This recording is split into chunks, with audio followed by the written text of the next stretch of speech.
Nicole, let's go ahead and take a look at your week one workbook exercises. So nice job on your self-portrait here. Let me actually go ahead and zoom in a little bit. There we go. That's a little bit better. I like what I'm seeing. You have a really nice sense of symmetry here that is, a little advanced for week one. So that you're off to a strong start. Really beautiful arcs of the eyebrows, shape to the eyes. We're a little bit out of proportion on the features, but that's okay. That's very much expected, before we start to really learn these things. But I think that you got a good handle on it. We might be a little bit large, on some of these features. And we're going to learn some techniques that will help us to get those things in perspective and in proportion. But start thinking about that, how the nose relates to the mouth, how the eyes relate to the mouth and the nose, the length of the forehead to, the length of the face, all these kind of things that we're going to look at. And I also want you to start thinking about shading, because you've got these really strong lines here in the nose, and that's often how we try to delineate shapes, because we just think, we have to give them lines to make them a shape.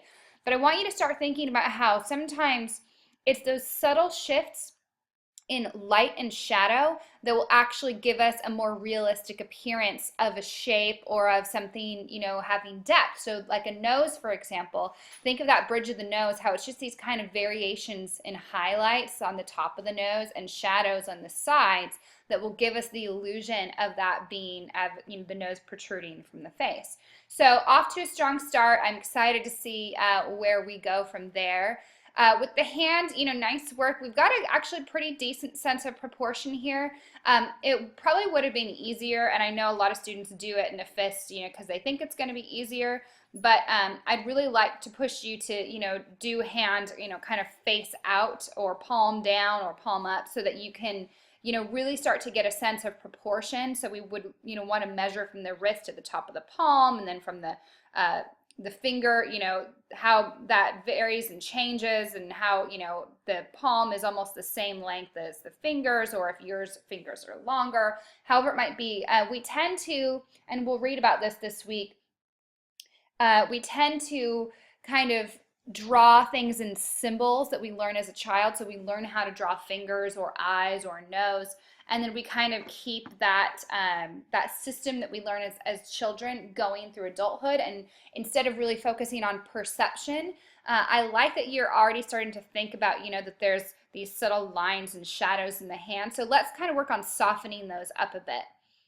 And nice job here. I would have liked to see a little, some more of the floor lines to really get that sense of perspective. Here it's kind of hard to tell where we're looking, if, what's going on here. So we're going to do some cool linear perspective drawings, and those should be fun to do. And I think those are in week 5 or 6.